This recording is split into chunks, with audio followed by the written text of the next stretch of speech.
let me actually just introduce you. First of all, you're my aunt again, like we did last time.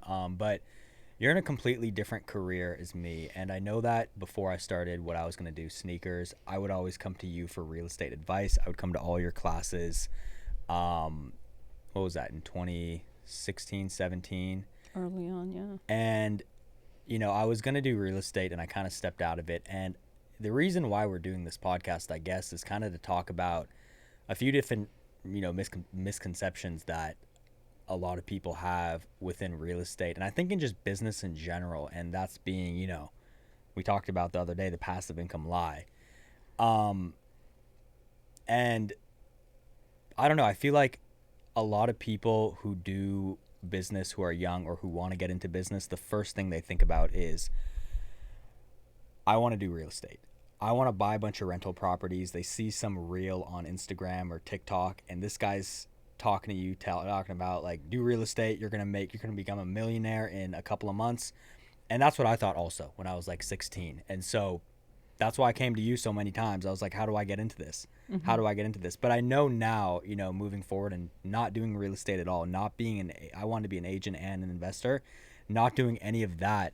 And I, staying in my lane, I think that helped my success a lot. But then also, like, looking back, I know a lot of kids nowadays think that getting into real estate right now will make them a millionaire in like 2 years. So I guess we'll start there. Real estate, first question I'd probably ask is, do you think if an 18, 20, 22-year-old jumps into real estate right now, I don't care if he's an agent or an investor, will he become a millionaire or passive income? So I think you and I talked about it early this week, and this is the reason why we're actually here, because it was a hot topic between both of us going back and forth on the passive income, why that's a lie, and what's the big scam is about of the passive income. So are you going to be a millionaire in the first 2 years when you get into it when you're 18? Is that what you're saying? I guess, will you become very wealthy jumping into real estate as a teen or a young adult in the I first mean, the year? earlier you start, the higher your chances are, but it's not a quick game. Right. You're not going to get there in the first year or 2 or 3 even. For me, it took, first investment property I bought was 12 years ago, and I would probably say past 2 years is when I can say comfortably that, yes, I can now retire and I don't have to work. Mm-hmm. It took a decade worth of work for me to get where I'm at right now. It's not a quick. So you would say game. right now you're at the point of what everyone wants to be is passive income. Yeah. And what do you consider passive income? Because people think passive income is, I'm going to make 10K, 20K a month and not do anything and relax all day and go on vacations. Right. So relax all day, you go on vacation, chances are I'll come in and buy that building because Well, no, just not even there's about a lot of buildings. Not even different about buildings, just passive income. Like, what's passive boring income? businesses, like buy laundromats, Yeah. those are all passive incomes, but you still have to be involved. You still have to manage them in some way or form, Yeah. right? So at the end of the day, it's not truly passive. Yeah, because I guess that's like the biggest thing is like, maybe we started this a little bit wrong, but many people just assume that passive income is passive and you're not going to have to lift a finger and you're not going to have to do anything. And I know for me, I guess you could say my business model is passive income because I do a lot of consignment in sneakers, and it's like, you buy a shoe, you put them in a sneaker store, they sell it, they give you a check, now you make your difference on the profit. For you, real estate, people are going to assume that. But is that truly passive before we move forward? Oh, absolutely not. But I'm saying, for me, that's what you would consider in my business passive income, right? You would consider that passive income, but it's like the closest thing to passive it'll get. You still have to put in legwork to buy the shoes at first. But it's like, the difference for real estate is like, is it ever really passive income? Are you ever really like fully hands off? Because like we look at big, big investment firms, right? Mm-hmm. They go heavy into real estate. They go heavy into single family and all that. Some of them do. Mm-hmm. They're not necessarily going to these properties and managing them themselves, right? You know what I mean? They're hiring people out. So could you say in that sense that they're doing real estate passively? Passively, but you're making crumbs. Very So the little people money. who are so the people who are like, Here's billion dollar. 50,000, here's 100,000, whatever it is, $1 billion. I Yeah. mean, $1 billion is never going to be passive. They're going to want to know what's going on with their money, Yeah. right? Yeah. You never just write a check for that much and hope everything is fine and dandy. Yeah. We'll just say, your average Joe, here's $150,000. I'm going to invest in a syndicate, and then quarterly I'm going to get distributions. What are you making quarterly? Maybe $5,000 if you're lucky at the end of the day. That's passive, but is that enough to survive off of? Probably not.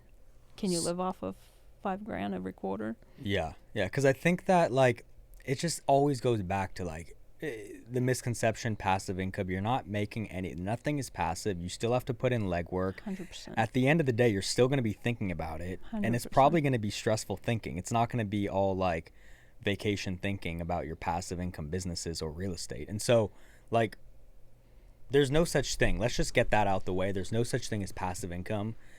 And I feel like it can to some degree if you have a property manager, but you also have property managers for your stuff, and you're still going out to your properties out And of I state. manage How many times? Like 10 times a year, whatever. every quarter at least. I try to fly out there and take them out for lunch, buy them gift cards, or Yeah. whatever it is. They need some back scratching, hugs and loves. I don't know what they need based on whatever the needs are. Yeah. You still fly out there, you still tour your properties, you still make sure everything is running and happening. So it's never truly passive. I mean, we were on vacation, to give you an idea, and I got an email that my insurance was being canceled. Sure, I'm on vacation living off of my passive income, but now my insurance is passive. Is my property manager going to be out there on the phone calling these insurance companies trying to find a replacement? No, I'm the one who needs to get on it, call all these insurance agents and get a policy moving. And that's actually a common problem right now in a lot of the real estate. A lot of insurance companies are simply getting out of insuring buildings in the coastal areas due to global warming. Mm-hmm. So there's always constantly some sort of something happening, and you need to know what to do. Mm-hmm. You need to be involved. Yeah. Yeah. I'm sure it's the same in your industry. The thing is, in my industry, it's like it depends what you're doing. I think as a reseller, it's as simple as you go, you find the shoes that are going to sell best. For me, it'd be consignment. So I know what a store is going to sell best. I'm going to go and source those pairs that they don't have in the sizes that they don't have, put them in their store so that I would get first sale. And if you're getting first sale, you can price it the highest because you're the only person with that shoe. And like, comparing that to when I wanted to do real estate, right? I remember I asked you one time, I was in your office, I think I was like 17, and I was like, I have like I can get like 50K or something. I think that's like how much I had. And I was like, how much can I make if I buy a rental property right now? And I think you said somewhere along the lines of like, after all fees, maybe if even you'll make a couple $100 or like something like that. And I was like, what? Couple $100? Are you shitting me? Like, I can just buy like 5 pairs of shoes and make a couple $100 with no effort, like literally no effort. I can get on my phone, go on some marketplace, find something underpriced, and sell 3 shoes and make a couple $100. So if you're 18 years old, you just got into this game, can you get on a phone and sell a couple of shoes and make a couple $100? I mean, that took time, right? You didn't just wake up one morning and said, I'm going to... Well, I think it took years of networking. And I don't think so. No, I think a couple $100. I think any person can do that. If we're talking like $10,000 to $15,000, $20,000 a month, that's going to take some networking. That's when you have to buy 1,000 shoes plus a month, right? So, and hoping you make $100 a pair on those 1,000 shoes, right? So it's like certain stuff like that. I guess you could say it takes time, but like in my perspective, when I look at it being young, being 18, 19, 20, I think the way I looked at it was, why don't I just build a business to multi-millions of dollars, and then if I'm bored, buy some real estate and live off of that money. I don't think that with the amount of competition that is out there, I will make that same amount as quickly in real estate than I will in my niche business. And that goes for any business. I think if you're really good at a business, stick with that rather than try and become, because I was also going to become a real estate agent, right? And I remember what you told me. There's a lot of competition. Yeah. You need to have your own thing. You can't be like everyone else. And so it's like, I think even more people today want to become real estate agents. They think it's an easy game, yeah. Like then when I was 17, more people want to do it than before. So it's like, it's just getting more and more saturated. And it's like, what are the chances of you being tremendously successful as an agent versus just staying in your lane, being in your niche business? Like, what is your take on that? You said as an agent, you don't make money. So when I first started in real estate, an older gentleman told me that you don't make money selling real estate. You make money buying it. Yeah. Unfortunately, the evil cycle in the real estate world, all the real estate agents are usually graded based on the gross commission income, how much they've sold. Yeah. And it's this evil cycle of every year you sold, then you're going to go back and get new clients. I don't want to be part of that. It's a rat race. It's a rat race. You're not getting out of it. You're never going to get out of it. No. And I guess in a way, I'm listening to you. You said I can, quickly turn around, sell these shoes, make 10,000, 15,000, whatever it is that you're making. But is that something you want to do for the rest of your life? Be in that rat race? Absolutely, yeah. And it's like, I think no. And I think there's a lot of people that are hitting,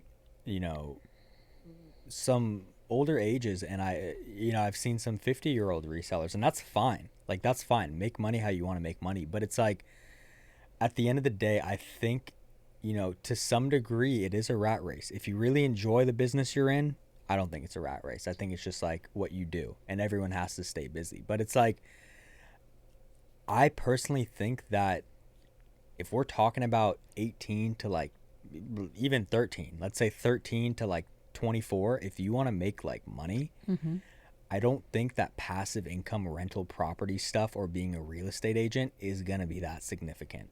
It's just an early start, kickstart that you got. Yeah, and I would only say, like, do it if you think you're going to do real estate, probably for the rest of your life.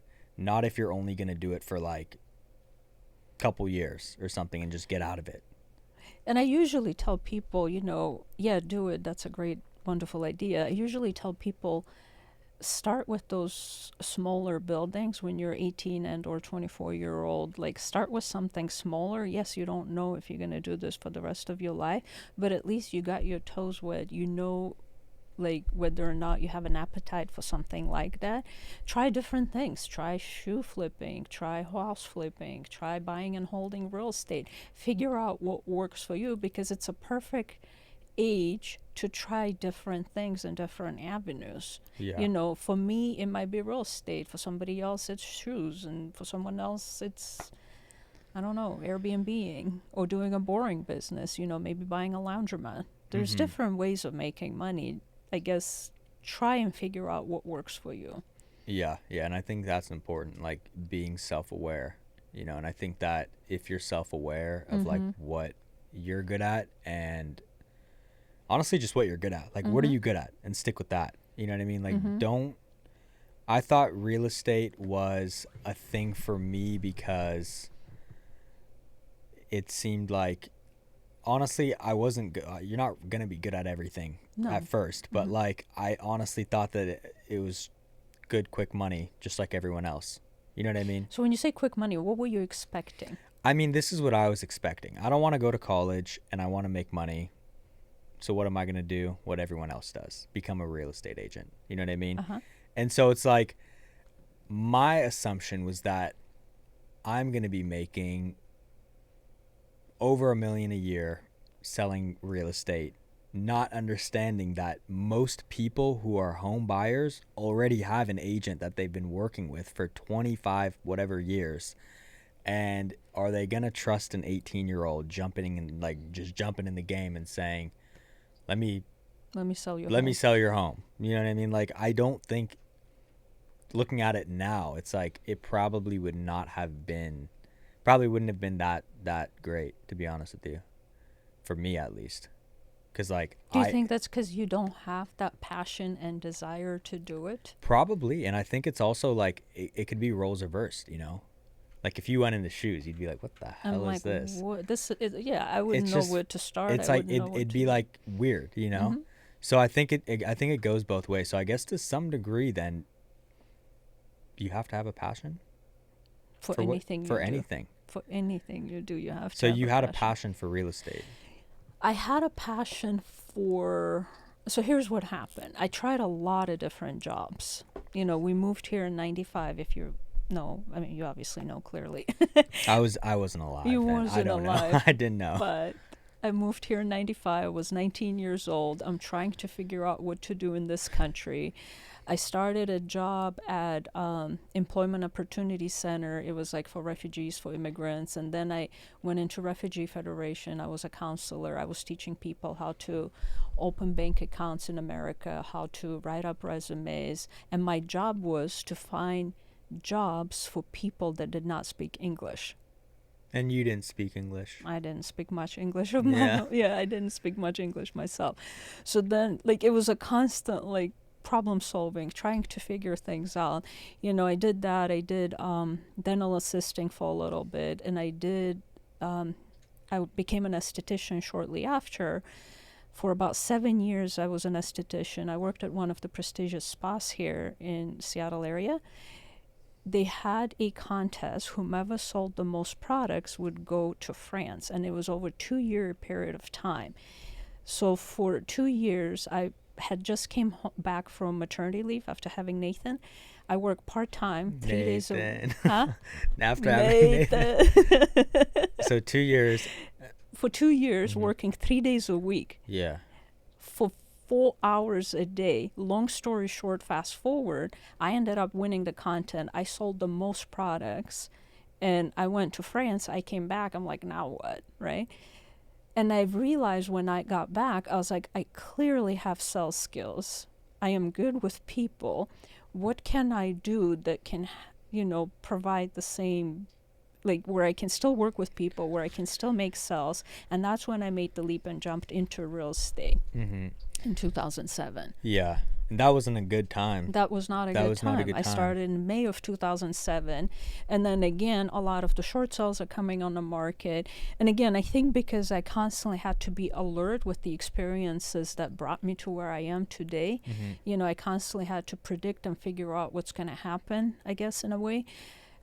With short sales coming on the market, I'm like, agents don't want to sell short sales. Banks are going to end up with these properties. Banks are going to need bank-owned agents. So I started cold calling banks, and I got in with Bank of America, HSBC, VA, HUD, like big banking institutions. They were my clients. And did all of them just say yes, or did any of them say Yeah, I got in with one, any and rejections? then just the floodgates opened, and Mm-hmm. I was like, I had 20 listings at one point that were in my pipeline, 20 listings in escrow, 20 listings that are actively listed or pending. It was insane. I worked from 6 a.m. to midnight. I never want to go back down that road again. It was absolutely brutal. Yeah. So I guess, like,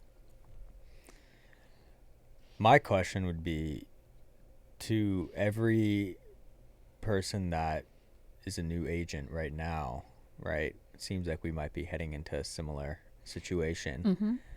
Mm-hmm. Stay in it or get the hell out of it. What do you say to the new agents? Like, stay in the business, or would you recommend just get out of it and like don't even bother? Do they have a grit to stay in it? Yeah, I have Right. no idea. Yeah. I mean, even, are you feeling right now in your business, are you feeling the effects of the slowdown in the market? Absolutely. I think yeah, absolutely. And I guess the question would go back to, do you feel that grit to stick in it and keep going, right? Do you have that, right? For you, For like, me, would you yeah. stick with it? Absolutely. Yeah. So I guess it would So go how back. do you weather this storm? I don't know if it's weather the storm at the, like, I don't know if it's weather the storm. I feel like if you do it for so long, it's almost like subconscious, like stick in it and don't get out. You're in it. There's no getting out.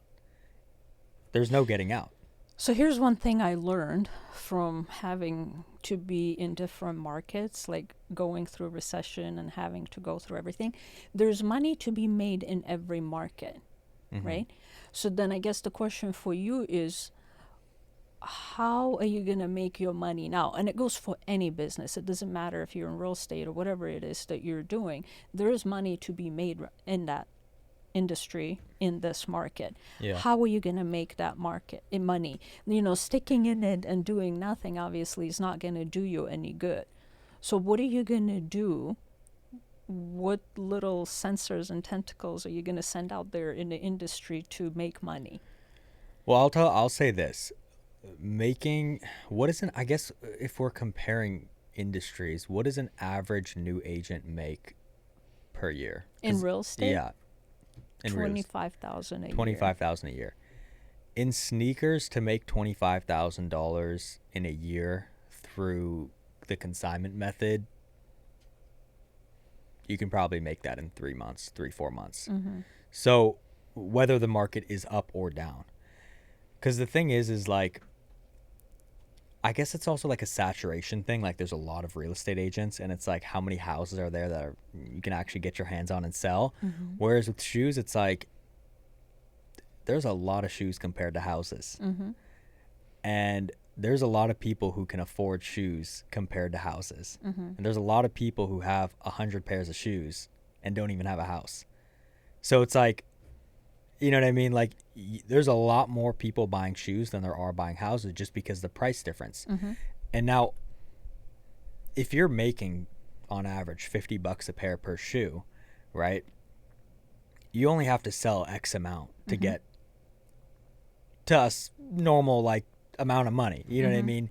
And I think a recession or not, I guess we'll just have to see how it pans out. But I think that I think people are still going to be buying shoes, but I don't know if the normal kind of like income level people are going to be buying houses in a recession. I think that the people with a lot of money are going to be buying them. Do you think so? Do you think? So here's what I'm seeing. The trend I'm noticing in the industry right now is your average person that usually goes out and gets a loan is not the one that's buying these houses right now.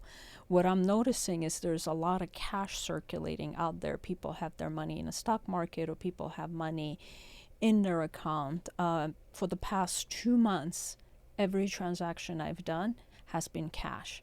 I usually ask for proof of funds. And then they were talking 5 million, 10 million. The biggest one I saw a couple of weeks ago was 300 million on their account of liquid cash. A client of yours? Not my client. Oh. I was on the listing end of it. It was somebody else's client. And I said, okay, great, you wrote an offer, it's all cash, I'd like to see proof of funds. They shoot it off and it was 300 million. I'm like, okay, that's sweet. Like, if I was that person, I'd be scared to have that much money on my account. I mean, it's dumb to have that much money on the account to begin with. What kind of account? Bank of America? What is it? What are we talking? What kind of account is it? I won't get into details because I don't want to. You can't even say the bank account name?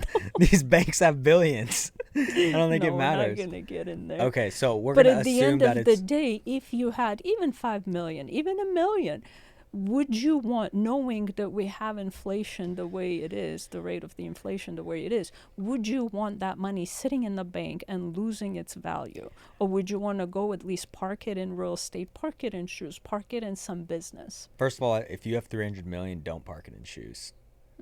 That's true. First of all, don't park it in shoes. Like, it's not a really smart thing to do. Second off, I think that the whole thing of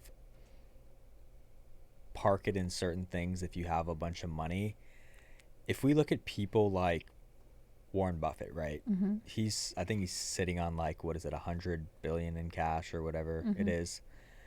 I think people with that amount of cash don't care about the 5% return on investment year by year, or in real estate they call it cap rate, right? Right now you can put it into a bank account and you can get 5%, right, for high yield saving accounts. I don't think people with that amount of money really care about a 5% or 7% return on investment. You know what I mean? Mm-hmm. So I feel, and I think it's almost a bigger risk to go out and put it into a bunch of real estate if you don't even know the market. You better know the So here's the market, next question. Inflation is 8%. It's sitting in your bank doing you nothing. Mm-hmm. You're essentially losing 8% at least. And you know Mm-hmm. it's more than 8% actually, than Right. what they say. You know you're losing 8 to 10% a year on having your money sit there and do you nothing. Mm-hmm. Would you rather invest it into something, or would you rather just sit on it and hope Right. for the best and pray for the best? And I think there's also a misconception of invest your money and you're always going to make money. And that's not true. No. That's not true. So people, it's easy to say, are you going to invest your money and make 10%? Even if you make a certain amount in investing, it's like, if you don't understand what you're investing into, chances are you might lose money. You know what I mean? It's like, I'll say this. I lost a decent amount of money in stocks. I put my money into it thinking like everyone else during the run, what was it, in like 2020, 2021, something like that. After it dipped and it started going up like crazy, just like everyone else, I'm going to put my money into stocks. Did you put? Like 100,000. Holy shit. You know how much it's worth now? How much? Take a guess. Random 10K? guess. Okay, no, not that low. Not that low. Not that low. I think it's like Wait, what did you put in? Gap. Do we want to shit on them? Some random. I don't even remember because I don't understand the market. That's the thing. That's a key. I right don't there. understand the market, and that's the thing is people will say you have all these millions, invest it. Unless you have a trusted advisor that knows what they're doing, don't invest it. Sit on that money until you know what to invest into. That 8% that you're losing a year, you could be at a chance of losing 50% of it if you do a dumb investment. So what would you do different, Yeah. knowing what you know now, that Yeah. you took $100,000? If you were to go back in time, what Yeah. would you do different? Probably nothing. Like, imagine I had $100 million and I did it. And I lost. So first of all, if you had $100 million, you'd be surrounded by people that are smart. Not all the time. No, I mean you'd be surprised. You're hanging out with wrong people. We need No, to I mean start I'm there. around some pretty. Well, I don't. First of all, I don't have 100 million, but I have some pretty smart people around me. But that doesn't mean that just because there are plenty of athletes that have hundreds of millions of dollars, right? You work with one of them, and before you, who was he around? I'm sure he's got financial advisors. Right? But he wasn't investing into real estate until you were around. So that's my point. He was probably sitting on that cash. Yeah, I don't know. Maybe. I don't know. But many people, like, I feel like, I don't know. I might be wrong, but I think there's a huge misconception on, like, you need to invest your money right when you get it. You know what I mean? I think that there's some, like, time you can wait to get the right thing. Do you think if you read up, because I know you love reading and Yeah. educating yourself, Yeah. and, you know, you want I to think know. it also might not pick up. You might be too quiet. You want to know, you know, a lot of the information a lot Yeah, of time. Like, yeah. I see you. I know what you yeah, do, yeah, right? Yeah. Do you think if you read up more on investing and, you know, putting your money in stocks, like investing wisely and whatever, yeah. do you think that would help if you have proper information? If I knew what I was doing and I had the information, Mm-hmm. absolutely. Absolutely, yeah. I think that you know what I mean? I think also some people are just good at other things. Like, they pick up on things a lot easier. Like, for me, I pick up on just business in general. Mm-hmm. I don't think I pick up that great on investing in stocks or those sort of investments. I think, like, for you, like, you're probably more naturally, like, just, like, good at picking up on, like, why is this property a good investment, or why is it not a good investment? How can we make it cash flow more and stuff like that? I think some people might just have, like, a natural, like, intuitive sense for certain things. And I think that's the lane you should stick with. Know what you're good at and stick in that lane, right? You're clearly good at doing what you do. I'm good at doing real estate. That's your comfort zone. Like me not knowing anything about shoes, I can't just waltz into this industry and say, starting tomorrow, I'm going to start consigning shoes. Yeah. Well, how does one start in that you industry? How does one start? Well, I mean, I'll tell you this. If you know nothing about shoes and you want to start, okay. Go on Facebook Marketplace, go on OfferUp, go on eBay, go on StockX. On eBay, StockX, get a reselling permit, take your taxes off so you're not going to pay that 10% Seattle tax or whatever it is. Try and find shoes on all those marketplaces that go for lower than what it might go for in a shoe in store. So basically, we're talking about shoes that are in shoe stores that are in malls, right? They're selling shoes for $100, $200 over market. Now, they're probably going to take a 20-25% cut, right? Who's they? The stores? The stores. Okay. So you give them the shoe, you consign it, they're going to sell it, but they're going to take 20-25% of the sale. So if you're selling a shoe for, let's say, $350, you're only going to be left with $280, right? Now, so if you're left with $280 after it sells, you're going to try and buy the shoe for $200 to make that $80 margin. Now, if you buy, let's say, 50 pairs or 100 pairs, right? That's $8,000 right there. And now there's also the turnaround time. How quick are you going to sell them, right? And so that's another thing where it's like, if you go on these marketplaces and you see what the store doesn't have, just like you're a consumer, like let's say you go into a store, most people are pretty similar. Like most stores are pretty similar when it comes to fashion trends, right? They're usually usually doing the same thing. If you understand the fashion trends for the shoes and you understand that, like, you know what a Nike Dunk is or a Jordan 4? I don't, No, but don't. yeah, we're going to say yes. You don't? I don't, but we'll say yes. Okay, you do. Nathan has a Jordan 1. Okay, yeah. The Jordan 1, By the way, he him. wants another pair for his birthday. Yeah. So he can go on Facebook Marketplace. No, you're going to go help me. Facebook Marketplace. You can get them for a lot cheaper. And so when you get them for a lot cheaper, people who go into a store, they're going to spend money. Okay, so let's start from I'm a little confused. I'm getting into this industry. We're trying to help kids right now that are 18 years old, you listeners. Yeah. We're going to get them to get that extra 50,000, 100,000 so then they can transition and invest into something else, right? That's what we're doing. I'm hoping we can help that population right now. So I'm an 18-year-old. I came in, I'm on Marketplace, eBay, whatever you just told me, all of that. How do I find, now let's say I clarified and I figured out what the going fashion is. Where do I find these shoes? eBay, StockX, Facebook Marketplace, OfferUp, so you're Craigslist. Buying from all these different avenues and then you're taking it to a store and consigning it. Yeah, I guess it's the same thing. It's like when you're buying real estate, are you buying from big companies who have a bunch of real estate and they're probably going to tell you a price that's insanely high, or are you buying from regular kind of people who just want to get out of it? And we're usually regular. So it's the same for shoes. You're usually buying from regular people who kind of just like don't really understand that you can sell it for a lot higher, or they don't want to put in like a little bit more effort just to sell it for a lot higher. So I guess at the end of the day, it's just like the knowledge. Do you have the knowledge to do that? And it's just the same for real estate for you. It's like, do you have the knowledge to go in, look at a property, inspect the whole thing, see if you can raise rents and, cash flow? Because that's what you do. Like raise rents and make more money and increase the value of the property. So then how do I convince a store to carry my shoes and consign them for me? Well, see, you don't really have to convince them. It's more so they don't have to use any of their capital to actually buy the inventory. They're going into this without any capital, and they get a 25% return on investment. How do you sweet talk them into this? Are you going to like mall type of stores? Are you going into like... I don't think it's sweet talking, and I think that a lot of stores right now are doing buy, sell, trade. Like most consignments, there are women consignment store, or there are women stores that's, I don't know if they do buy, sell, trade, but I think most of them are consignment. I see. And a lot of these stores are doing buy, sell, trade, but that's no different than being a regular reseller without a storefront.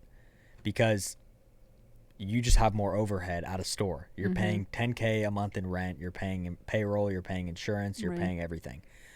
it's no different than being a regular reseller. Now, if you're doing consignment, we look at, I'm going to say 3 of the biggest consignment shops, or 3 of the biggest sneaker stores. They're all doing consignment, and they're all worth, I mean, 2 of them are worth over 100 million. One of them is worth probably like 50 million. Mm-hmm. And all 3 of them have the same thing in common. Which is? Consignment. Oh. They have the same thing in common. It's just consignment. They have the same thing in common because when we look at an investor, right, he's trying to buy, let's say, a sneaker business, a sneaker store. Mm-hmm. Most investors aren't going to be like interested in going out and sourcing sneakers. You're asking me, how do I source these sneakers? Because it seems kind of complicated. How do you go out and buy these sneakers? Wouldn't it be better if someone just came to you and said, here are all my sneakers, and you just sell them and build the brand and then take 25, whatever percent, 20% cut from it, rather than you having to go on Facebook, eBay, OfferUp? The consigners will do that, but the store owner doesn't have to do anything. Right. They just sit back, they get hundreds of shoes a week, and they have to sell them, and then they make that 20%, 25% on every single shoe that they sell. So when it goes back to like, do you have to convince these store owners? I think it's just like, there's no convincing, really. It's just like, you have to know the information that if you want to become something bigger than just a buy sell trade, couple $100,000 a month, or sorry, couple $100,000 a year business, and you want to take it into like the 10, 20, 30, $50 million businesses, you have to do something more streamlined. You can't be someone that's just buying 1,000 shoes, negotiating every single week. On top of that, running your selling business too. So is that something that you want to do As I get older? Yeah. Like open stores? I think, well, I'm going to ask you, what do you think? Do you think like a 20% return in a business is good? Absolutely. Yeah, exactly. Absolutely. I think it's a really good, I think it's a really good business. So let's say you're taking 25% and then that 5% goes towards expenses. Maybe it's more. I'd probably say like 10%. So you're left with 15% after all fees. And now let's say you're doing $100,000 a month, which is like the norm for most sneaker stores. The store in Bellevue Square, at one point they were doing like $400K a month. If you're running on that 15, let's say after all fees, 15% margin, at 100,000 you're making 15K. 200,000, 30K. 300,000, 45K. So it's like, I think it's a very profitable business if you run it the right way, but I also think that a lot of people get too caught up in like, I want to own all my inventory as a store owner. I want to own everything. And it's like, it's not the right thing to do. You're saying have these kids bring all this inventory to, they're like your little soldiers. They're going to bring workers. you everything. They'll bring you all the inventory you need. And you don't have to have your money locked up in it. Exactly. But the biggest problem I think with some sneaker stores is like they never make it to the $100 million, $50 million mark because they're kind of in it for the short term. They'd rather sell the consignor shoes sometimes and just not pay them for a month, right? But the consignors need their money. Because how are they going to go out and buy more shoes and bring it to you? With what money? You sold their shoes, they don't have their money. And so that's where a lot of consignment stores kind of like, they get caught up in the like, I have all this cash, but then they forget, oh, well, I need to pay my consignors 80% of that cash, right? Because the store owner takes 20-25%. Right.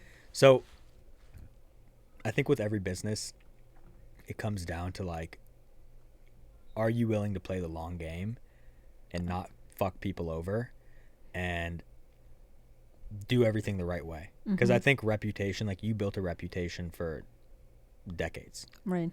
Decades. And it compounds. Either good or bad. It could either compound badly or it can compound great. And now you have unlimited resources for whatever you need in your business. So I think like reputation is very, very, very important. And I think honestly, like at the end of the day, people make people rich. Yeah. Right? It's people. Obviously talking about like reputation and everything, I'm sure that having a great reputation will probably take you a lot further than just screwing everyone over on every single deal that you do. There are unfortunately some people, yes, reputation is a big deal in this industry, and it's a small community and everybody talks, right? And it's a cutthroat business also, don't forget that.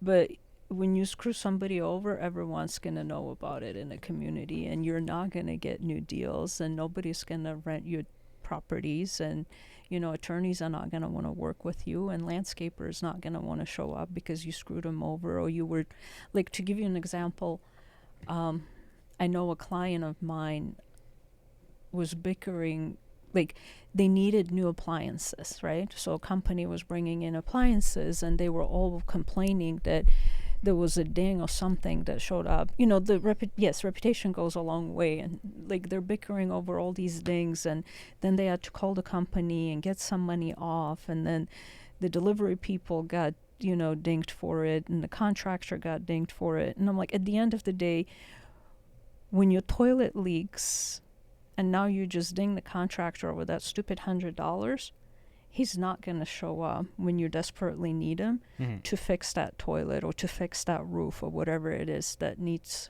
looked at. Yeah. You're going to be on your own fixing these problems. Exactly. So don't be a jackass to people. Yeah. And I know you're big on taking care of your people. I am pretty big. You've always mentioned that. I am pretty big. I used to have a different mentality. I used to think that everybody owes me and I'm the boss and you're going to do things my way or it's highway. I quickly learned that it doesn't work that way. I actually learned it from my clients. They would call me and they'd be like, "Hey, rock star, how are you?" I'm like, "Ha ha ha." They think I'm a rock star, right? And I noticed that went a lot further with me than somebody who would call and demand things from me. Like, I just dreaded that whole thing. I just didn't want to be anywhere near that person. Yeah. Like, with my property manager, for example, she pushes rents to a higher degree. Like, if we think it's going to be $1,000, she'll call and say, "Oh, I rented it for $1,100. I nicknamed her Price Pusher." And she loves it. So she'll call me and she'll be like, "Oh, guess what I did? I rented it for $1,150." Just stroke their ego. It's a good thing for everybody. Yeah. Not and I guess, hurt anyone. I mean, like you just mentioned, like when people did that to you, you felt good about it. Yeah. But when people did the opposite, you didn't really want to be, like, I don't want to be with you. You're sucking the life and energy out of me. What do you say about someone that is not too nice to you, but do you still foster that? No. Even if you're already in business with them. Nope. We're done. You're already in business with them. Big business. We're not going to be in business if you're not nice. Okay. Let's just start there. So when people come to me, they're new. Yeah. All my clients that I currently have, absolute pleasure to work with. Yeah. They're thankful, they're grateful, they're amazing people to be around, because you are who you hang around with, and I don't need toxic relationships, toxic people around me. Yeah. I know a lot of agents will say, "Oh, but that's a commission. I make $15,000 off of it, so I'm just going to put up with the bullshit, let them walk all over me and wipe their dirty feet on me, and I'll just say yes, sir, and get everything." I'm like, bullshit. No, we don't work that way. Like, when I meet with new clients, it's an opportunity for me and them to pick each other's brain. We are going to see if we like each other and if we want to work with each other. Yeah. And if that initial conversation is not going well, we're not going to work together. That's so interesting you say that, because it's like I've worked with a lot of people that have been, you are right. For me too, I tend to just cut them off the instant. But it's like sometimes you can't, right? Let's say you're in the middle of a deal and it's like the worst thing you're experiencing, but you can't just like cut it off, Like I've done it. You have? I've done it. I turned them over to another agent and I said, "I am going to have so-and-so help you out." Again, to me, it is not worth my time, because now I turned into a freaking witch. I came home, I took that negative energy to your kids, to my family, to my husband, to my kids. It's not worth it. Yeah. You losing sleep over it, that's your health, that's your mental state. It is not it's like cancer. Cut it off. I've never thought about it that way. Cut that shit off. And that's some advice I think I needed. I didn't think about it that way, because I deal with a lot of interesting people. I'm sure. I guess we could say like some might be. I mean, first of all, I'm gonna say 90% of the people, 95% of the people I work with are amazing. Like they're the best people I could work with. And then there's always that 5% that are just ungrateful, unhappy, very hard to work with. But sometimes it seems like you almost don't have a choice, because sometimes it seems like You have a choice, though. you do have a choice, but it's like sometimes I know a big thing that people say is patience, right? Be patient and it could change. And I think it's all situational. We can't just say it's going to be for everything, but I think that like that's something I've been I think playing around with lately is just like be a little bit more patient, Don't always react. Don't always just right away cut the cord cuz like you never know. You know what I mean? Maybe it might change. Maybe it might get better. But I think that you have a point that like at the end of the day, whatever business is business, like if you're coming home with horrible energy, if you're not sleeping, if you have horrible health, one day you're going to wake up. No, actually, that wasn't worth it. Yeah, one day you're going to wake up with, sometimes people wake up with horrible things, like horrible, diseases and stuff. And sometimes money can't even fix that.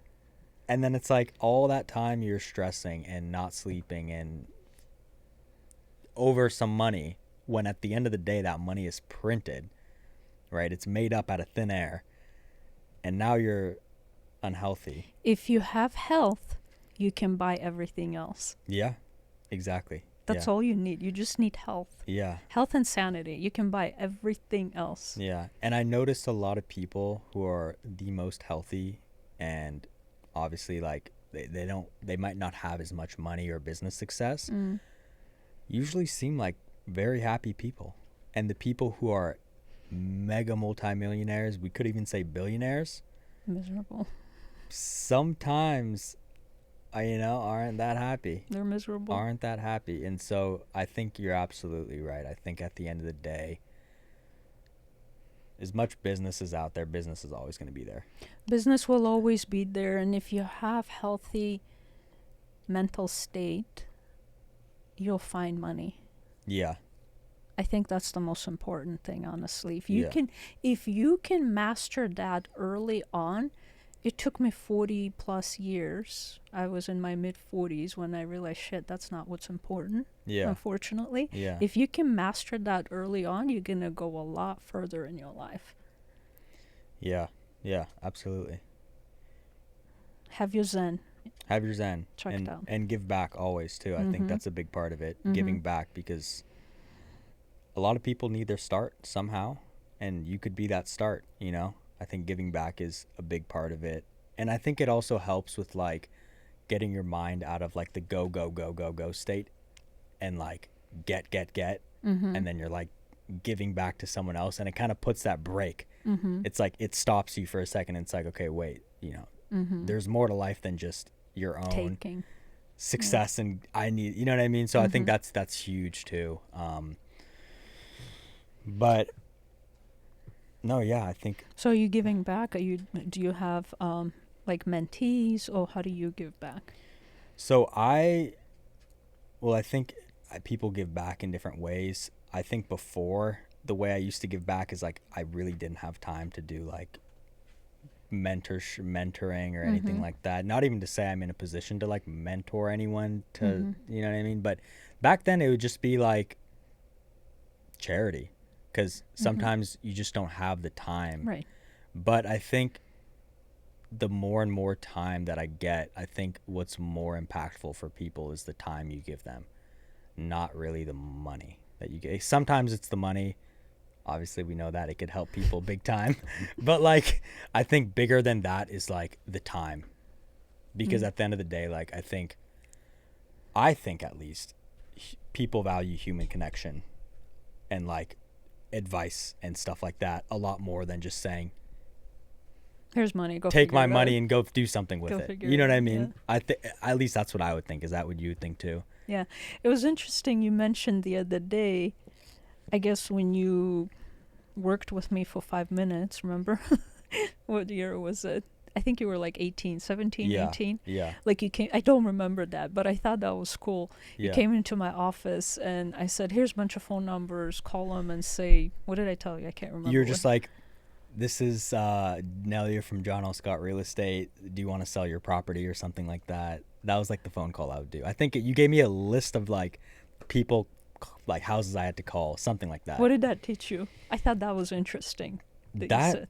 honestly, like that taught me, like, what did that teach me? I did say something. I do remember I said something. I can't remember it for some reason. Get out of your comfort zone. Exactly. Because we're so stuck in our comfort zone that we're just in this constant, like when you wake up, you do your routine every morning, nothing changes. Your brain is not shocked. You're not getting any extra stimulation. You're just on this auto easy mode. Exactly. You need easy to mode. be scared sometimes. It is. I think I said something like this. It was like every single time I had a big win in what I do for work, I was really scared.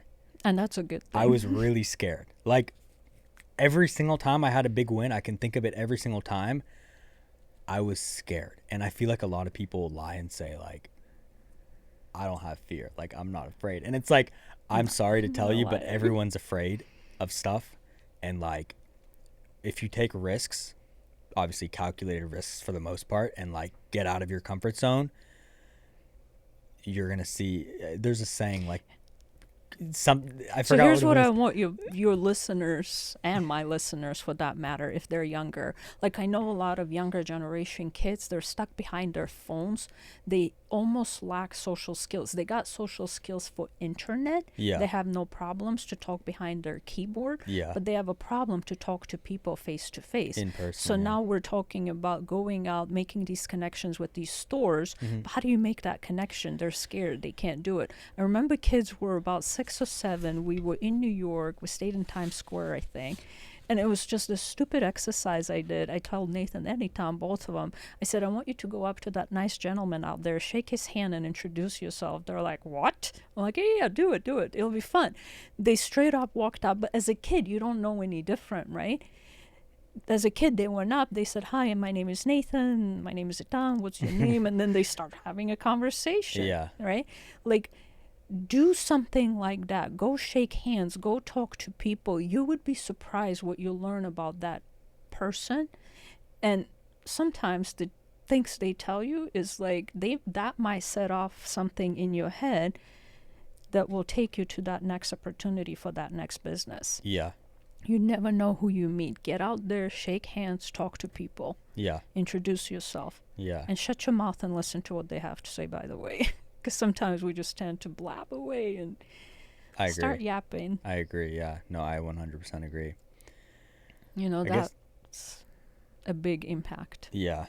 I guess that's the takeaway is listen to other people when they're talking and shut your goddamn mouth.